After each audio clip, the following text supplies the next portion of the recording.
Screen पर आप ये जो वीडियो देख रहे हैं इसमें निक्की है और निक्की के साथ उसका पति विपिन। ये साल 2023 में बनाई गई वीडियो है और इसको इंस्टाग्राम पर खुद निक्की की बहन ने डाला है, अपलोड किया है। बाकायदा उसमें निक्की भी टैग है और निक्की का पति जो है वो भी टैग है। इनका अपना भी इंस्टाग्राम अकाउंट था निक्की का और उनके पति का, और दोनों पे ठीक ठाक फॉलोवर्स थे। निक्की की जो बहन है वो मेकओवर बाय कंचन करके पेज चलाते हैं जिसमें महिलाओं के मेकओवर के, ब्राइडल शूट्स के, उसके वीडियोस डालते हैं। क्योंकि इनका एक बुटीक भी था और एक इनका ब्यूटी पार्लर था। अब जो वजह बताई जा रही है कि जो निक्की का पति है विपिन, उसे इनके बिजनेस से, इनके इंस्टाग्राम से, इन सब चीज़ों से प्रॉब्लम था। ऊपर से ये लोग दहेज के लिए बहुत ज़्यादा प्रताड़ित कर रहे थे। निक्की की जो शादी थी वो 2016 में इससे हुई थी, विपिन से। उस समय निक्की की उम्र होगी 18-19 साल, क्योंकि अभी जो उम्र बताई जा रही है निक्की की वो है 27 साल। तो आप इस हिसाब से अगर देख लें तो 18-19 साल की निक्की थी जब उसकी शादी हुई। घर वालों ने खूब सारा पैसा दिया, बहुत खर्चा किया शादी में, शादी काफ़ी धूमधाम से हुई। तो निक्की की शादी ऐसी नहीं थी अकेले हुई, निक्की के साथ जो उनकी कज़िन बहन थी, मतलब उनकी मतलब निक्की के पापा के जो भाई थे उनकी जो बेटी है कंचन, उनकी भी शादी उन्हीं घर में होती है, मतलब विपिन के घर में होती है, उसके बड़े भाई से। अब वो तो उनके वो निक्की के जेठ लगेंगे। अब ऐसे में कल पुलिस ने सबको गिरफ्तार कर लिया है, उनके ससुर को, जेठ को और जो विपिन है उनकी माँ को। अब आरोप ऐसे हैं कि जब जो आपने वीडियो देखी होगी जो वायरल हुई है, उस वीडियो में आपने देखा होगा कि निक्की की बॉडी जो है पूरी तरह जल गई, झुलस गई है। अब आरोप ऐसा है कि पहले लड़ाई हुई दोनों के बीच, निक्की और विपिन के बीच, और लड़ाई इस कदर आगे बढ़ गई कि विपिन ने पेट्रोल लाया, जो आरोप लगाए गए हैं निक्की के घर वालों से। विपिन ने पेट्रोल लाया और पेट्रोल छिड़क कर उस पर लाइटर से आग लगा दिया, आग लगाकर भाग गए। और वो वीडियो दिख भी रहा है जो उनकी बहन बना रही है। उनकी बहन का ऐसा करना है कि मैंने पहले झगड़ा छुड़ाने की कोशिश की, फिर मुझे 2-3 मुक्का मारा उसने, विपिन ने, और मैं बेहोश हो गई। फिर उसके बाद निक्की की बहन जो है कंचन उठी तो उन्होंने वीडियो बनाया और वीडियो में साफ दिख रहा है कि उनकी बॉडी झुलसी पड़ी है। इसके बाद लड़का जो है फरार हो जाता है और लड़के को पुलिस पकड़ लेती है। उसके पैर में गोली भी लगती है पुलिस मुठभेड़ में, क्योंकि हमने देखा था जो उनके लड़की के घर वाले थे, उनके पिता की ऐसी मांग थी ससुर की कि इनका एनकाउंटर होना चाहिए, और हमने शाम तक देखा कि एनकाउंटर भी हो गया, पैर में गोली भी लग गई। बाकायदा वो वीडियो भी आई जब पुलिस उन्हें लेकर जा रही थी एनकाउंटर करके। और हॉस्पिटल में निक्की का जो पति है उसने एक बयान दिया। उसने कहा, पहले तो उसने कहा, जो उसकी वाइट है, उसने पहले कहा कि मुझे अफसोस नहीं है। फिर आखिरी में उसने कहा कि मुझे अफसोस है, मेरी बीवी चली गई लेकिन मैंने उसे नहीं मारा। एक बार सुनते हैं। गलती पछतावा है, कुछ गलती का पछतावा है भाई, समझा करो थोड़ी। पहले डॉक्टर साहब को बुला लेते हो, एक सेकंड। मैं आपकी बात समझ। हाँ, एक सेकंड। अरे डॉक्टर साहब को बुलाओ यार। कौन है ड्यूटी पर? कौन है? कुछ कहना चाहते हो आप? गलती पछतावा है, गलती का पछतावा है आपको? मुझे नहीं है, नहीं मैंने मारी है। हाँ, ना मैंने कुछ किया है, अपने आप मरी है। हाँ। अच्छा, और आप पहले भी मारपीट करते थे उससे? मियाँ बीवी में हर जगह लड़ाई होती रहती है, ये कोई आम बात नहीं है। अच्छा, और वो अपने आप लगाई? बस मुझे और कुछ नहीं बताना। पछतावा है? नहीं, हाँ बहुत पछतावा है। बच्चा वाइफ चली गई, बच्चा भी 5 साल का। हाँ। तो आपने देखा कैसे जो निक्की का पति है, अब वो बोल रहा है, अपने आप को बचाने की कोशिश कर रहा है और वो कह रहा है कि मैंने कुछ नहीं किया है। मतलब वो खुद से मर गई, उसका एक तरह से बोलने का मतलब था कि मैंने कुछ नहीं किया है। अब आरोपी के घर वाले फरार हो गए। अगर कुछ नहीं किए तो लोगों का भी सवाल है, अगर तुमने नहीं कुछ किया तो तुम फरार क्यों हो गए? तुमने उस बच्ची को हॉस्पिटल क्यों नहीं लेकर गए? आप क्यों नहीं उसके साथ रहे? अगर कुछ नहीं किया था, इतने दूध के धुले थे, तो क्यों नहीं लेके गए उसे हॉस्पिटल? दूसरा, आस पड़ोस के लोगों का मैं बयान सुन रहा था बहुत सारे दूसरे चैनल्स पे। तो एक अंकल थे, वो क्लेम कर रहे थे कि जो उसकी बहन ने वीडियो बनाया है, मतलब निक्की की बहन कंचन ने जो वीडियो बनाया उसमें वो कह रही हैं कि ये बहन तूने क्या कर लिया।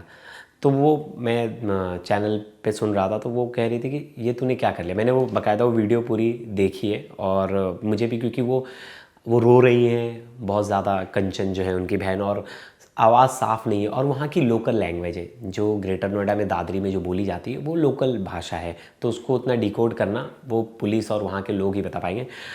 तो उनके पड़ोसी बोल रहे कि उसमें वो बोल रही है कि निक्की ये तूने क्या कर लिया। और पड़ोस वालों का ऐसा कहना है कि इनकी शादी को इतने साल हो गए, इनके बच्चे अच्छे स्कूल में पढ़ते हैं और इनकी बीच में लड़ाई भी हुई थी। 2024 में लड़ाई हुई थी जिसका वीडियो जो है सोशल मीडिया पे जो वायरल है, जिसमें मारपीट कर रहे हैं और आए दिन लड़ाई होती थी मियाँ बीवी में। ये बात लोगों ने भी एक्सेप्ट की। वही दूसरी एक चीज़ थी इसमें कि निक्की के जो परिवार वाले वो अच्छे संपन्न परिवार वाले हैं। निक्की के पिता ने अभी मर्सिडीज़ खरीदी थी और ऐसा बताया जा रहा है कि उस मर्सिडीज़ पर जो है वो विपिन की नज़र थी, विपिन उसकी मांग कर रहा था और ऐसे में दोनों के बीच बहुत लड़ाई थी। अब मुझे इसमें तो बताया जा रहा है कि अब देखिए 9 साल हो गए, 9 साल बाद भी मतलब कैसा आदमी होगा 9 साल बाद भी अपनी बीवी को दहेज के लिए प्रताड़ित कर रहा है। और ये तो समाज के लिए ऐसे लोग तो बहुत बड़े धब्बा है। मतलब मुझे लगता है निक्की के पिता को इन पे बहुत पहले अगर स्ट्रिक्ट एक्शन ले लेते। बहुत सारे पिता ये सोचते कि बेटी का घर खराब ना हो और इस वजह से वो चुप्पी साध लेते कि हमने केस कर दिया, कुछ कर दिया तो वो लड़का जो है जेल में चला जाएगा, मेरी बेटी का घर खराब हो जाएगा। तो बहुत सारे पिता उस चीज़ को थोड़ा इग्नोर कर देते हैं। लेकिन ऐसे घर वालों को, जो ऐसे पति हैं, मतलब शादी होने के 9 साल बाद भी दहेज के लिए प्रताड़ित कर रहे हैं, तो इनको तो रहने का कोई अधिकार नहीं है सोसाइटी में। इनकी जगह जेल में ही है। और 9 साल के बाद भी लड़की को जो है प्रताड़ित कर रहे थे दहेज के लिए। उनका ऐसा कहना है ससुर का कि इनको हमने स्कॉर्पियो दिया, बुलेट दिया, पैसे दिए, सब कुछ दिया, फिर भी इनका पेट नहीं भर रहा था। अब दूसरी तरफ इनके घर वालों का बिजनेस क्या था? बताया जा रहा है कि लड़का कुछ नहीं करता था, घूमता था, गाड़ी चलाता रहता था, रात भर क्लबिंग जाता था, यहाँ वहाँ घूमता था और इनको जो पैसा आता था वो इनके 4-5 दुकानें थी, उन दुकानों से पैसा आता था और उसका रेंट ये जो है रेंट के पैसे पे घर चल रहा था। और दूसरा, निक्की जो पैसा कमाती थी अपने बुटीक से और उसकी बहन कंचन जो अपने ब्यूटी पार्लर से पैसे कमाती थी, उन पैसों से घर चलता था। हमने बहुत सारे वीडियोज़ देखे उनके प्रोफाइल में कि निक्की के परिवार वाले अच्छे लाइफस्टाइल थे। उनका भाई आता था तो बहुत सारे गिफ्ट्स लेकर आता था, बहुत सारे खिलौने बच्चों के लिए लेकर आता था और बच्चे ने भी कहा कि पापा ने लाइटर से जो है मम्मी को जलाया और उसकी बाइट भी है बच्चे की। इस बीच एक और चीज़ थी कि जब इन लोग की लड़ाइयाँ होती थी तो उनके पिता ने बताया कि पंचायत भी बैठी और बाकायदा पंचायत ने समझौता करा दिया, तभी भी इनकी मांग होती थी दहेज के लिए। अब ऐसे में सवाल उठता है कौन सी पंचायत है, कैसी पंचायत है? अगर ऐसा कुछ हो रहा है और किसी लड़की को कोई प्रताड़ना हो रही तो पंचायत फैसला करेगा।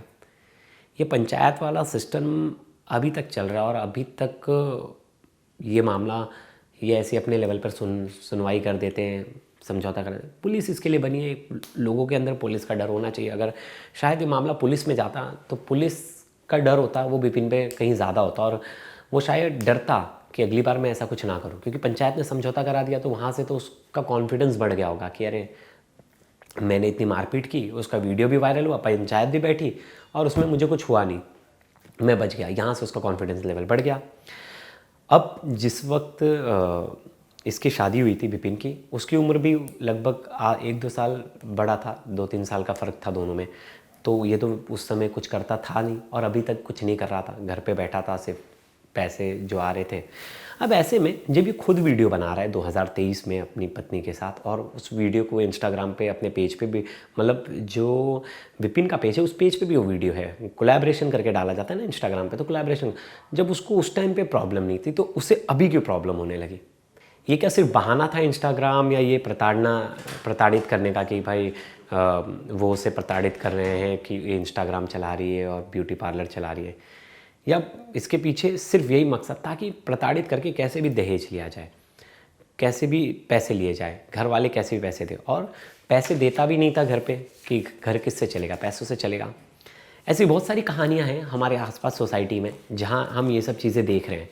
और मैं अभी भी देख रहा हूँ पड़ोस के लोग जो हैं वो एक तरह से विपिन के परिवार वालों की साइड ले रहे हैं। वो तो मतलब कुछ अलग ही थ्योरी बता रहे हैं। वो बोल रहे हैं कि लड़की क्यों कह रही है कि तूने ये क्या कर लिया, मतलब कंचन क्यों कह रही है वीडियो में कि ये तूने क्या कर लिया, क्या कोई किसी को मारता तो ये करता है। फिर एक सोशल मीडिया पे एक वीडियो भी वायरल हो रही है, उस पर मैंने देखा अमर उजाला और 1-2 चैनल्स ने उस पर खबर भी की थी और उस वीडियो को बताया जा रहा है कि वो वीडियो उसी घटना के दिन का है और वो घर के बाहर का वीडियो, और जिसमें जो विपिन है और उसके पिता हैं वो नीचे खड़े दिखाई दे रहे हैं घर के, और जब ऊपर जब पूरी वारदात हुई। अब ये नहीं पता ये कौन जानबूझकर वायरल कर रहा है, इसकी कोई पुष्टि नहीं हुई है, ना पुलिस ने बताया है कि ये ऐसा कोई वीडियो है। फिर भी उसको लेकर गांव वाले और बाकी लोग कह रहे हैं कि ये वीडियो बाप बेटे तो घर पे थे ही नहीं जिस वक्त ये वारदात हुई, और नहीं पता गांव वाले क्यों बचाना चाहते हैं जो है उनके घर वालों को, क्योंकि मैंने 2-4 अंकल लोगों की बाइट सुनी और वो सीधा साफ तौर पर कह रहे हैं कि CCTV में देखिए वो परिवार वाले बाप बेटे तो नीचे हैं। ऐसे में ऐसे लोगों का जो दहेज के लिए बच्चियों को बहुत ज़्यादा परेशान करे और जब दहेज ना मिले तो जला दे, ऐसे लोगों का तो कोई पक्षकार भी नहीं होना चाहिए कि जो उन्हें बचाए, क्योंकि ये लोग तो असली में सोसाइटी की गंदगी है। और उनके पिता कह रहे थे लड़की के कि अगर गोली सीने में लगती तो ज़्यादा सुकून मिलता, लेकिन खैर पुलिस अपने कानून कायदे से चलेगी और कोर्ट अपना इसमें फ़ैसला लेगी। अब देखिए इनको 14 दिन की जुडिशल कस्टडी पे भेज दिया गया है। लड़की का पोस्टमार्टम होगा, उसमें बाकी चीज़ें निकल कर सामने आएंगी कि पेट्रोल था या कोई और चीज़ थी जिससे आग लगाई गई, क्या कुछ था, ये सब तो अब पोस्टमार्टम रिपोर्ट और डिटेल पोस्टमार्टम रिपोर्ट में ही पता चलेगा। और हमें देखना होगा कि आने वाले समय में कि क्या कुछ निकल कर सामने आता है इस केस में, क्योंकि ये सोसाइटी का बड़ा ही मतलब एक कह सकते हैं कि अभी भी सोसाइटी का एक ऐसा सच दिखाता है कि लोग अभी भी शादी के लिए दहेज इतना ज़्यादा उनके लिए इम्पॉर्टेंट है, पैसा इतना ज़्यादा इम्पॉर्टेंट है, और लालची परिवार अभी भी है। ऐसा नहीं है इतना देश मॉडर्न हो गया, सब कुछ हो गया, AI आ गया, लेकिन लोग दहेज लेने से बाज नहीं आ रहे। तो दोस्तों इस पर आपकी क्या राय है ज़रूर कमेंट कीजिएगा। तब तक के लिए धन्यवाद।